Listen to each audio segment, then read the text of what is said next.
बहुत ध्यान देना।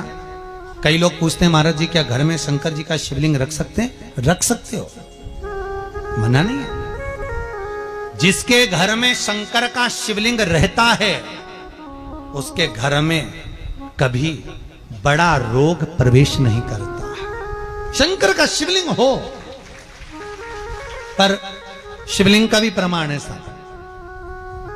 घर में जो भी मूर्ति होती है, जमीन ये जमीन है, इससे अंगूठे को उठाकर देख लो, हाथ को, बस इतनी बड़ी मूर्ति, प्रतिमा, स्वरूप घर के अंदर होना चाहिए, इससे बड़ी नहीं। क्योंकि बच्चा जितना छोटा होता है उसको उतनी व्यवस्था कम करना पड़ती है। बच्चा जब बड़ा हो जाता है व्यवस्थाएं बढ़ती चली जाती। और निवेदन है, आप अपने घर के कमरे में दूसरों को अलाउ नहीं करते। करते हो क्या?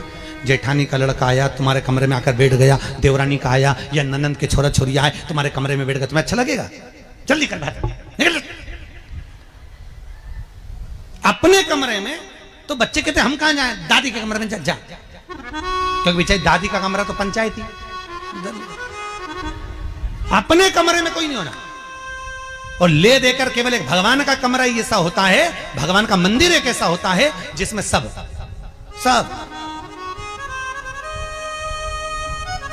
तीर्थ करने गई। कहां? रामेश्वर। गणेश जी भगवान शंकर से बोले पिताजी फिर तीर्थ गई है। शंकर जी बोले बेटा खसक के बैठ जा, पकड़ के लाती होगी। तीर्थ गई, वहां से रामेश्वर जी को ले आई, फिर बद्रीनाथ गई, वहां से पकड़ लाई, द्वारका गई, वहां से ले आई। इतना सारा देवी देवता एक ही मंदिर में, सारा पितर देव, ये देव वो देव सब बैठा। बेचारा ये सब खसकाया बैठा। इतना सा तो मंदिर, उसमें भी ऐसा फंसाया बैठा। और उसी में पानी का लोटा, उसी में जल सब रख गई। और मालूम पड़े वो लोटा भी लुढ़क गया, सब गीला हो गए। गणेश जी ने कहा पिताजी पूरे गीला हो गए। शंकर भगवान बोले बेटा अब तो आरती करके गई, कल ही आएगी। अब तो गई।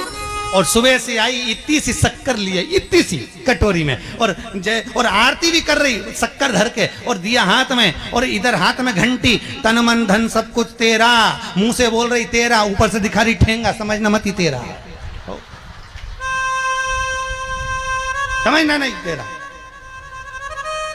पहले के लोग घंटी बजाते थे, अंगूठा नीचे रखते थे। आज के जमाने में तन मन धन सब कुछ तेरा, समझ भगवान भी कहे का फंस।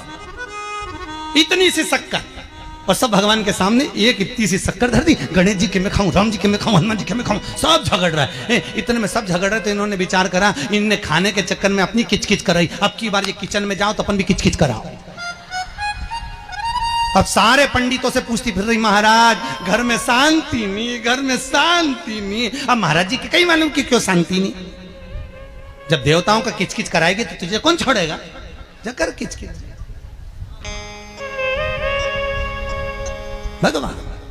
और बचा कुचा था तो वो दिवाली दशहरा आया, जन्माष्टमी आई, इतना सारा भगवान के थाली में रख के अचार लेके रखंडे बैठ गई। आज तो जन्माष्टमी है। और बच्चा कुचा तो पाउडर लिया कौन सा पीताम्बरी, उससे झगड़ते, ऐसा रगड़ूंगी पूरा साफ हो जाएगा। और जन्माष्टमी के दिन ऐसा रगड़ा भगवान कह रहे राधा आज मेरा जन्मदिन और ये मुझे घस रही। भगवान बोले अब घस लेने दे। राधा जी बोली कोई बात नहीं, बाद में मैं उपटन लगा दूंगी प्रभु, अब इसका जन्मदिन आने दे, जैसी करनी वैसी भरनी। अब खुद का जन्मदिन आया, शादी की सालगिरह आई, पति के साथ जा रही थी मंदिर में दर्शन करने, स्पीड ब्रेकर पे से ऐसी फिकाई, सब दूर से घस आई। 4 दिन तक हॉस्पिटल में पड़ी रही। सब मिलने आए, जीजी कैसे हो गया? मेरा तो बताओ मंदिर जा रही थी और घिसा गई। भगवान बोले तूने मेरे जन्मदिन पे घसा, तेरे जन्मदिन में मैंने घसा, हिसाब बना। और घस ले घस ले। क्यों? भगवत भजन चित्त वृत्ति में परमात्मा में भाव होना चाहिए। निर्मल मन सो मोहि पावा, मोहि छल छिद्र कपट ना। भगवान कहाँ कहते मुझे कुछ चाहिए।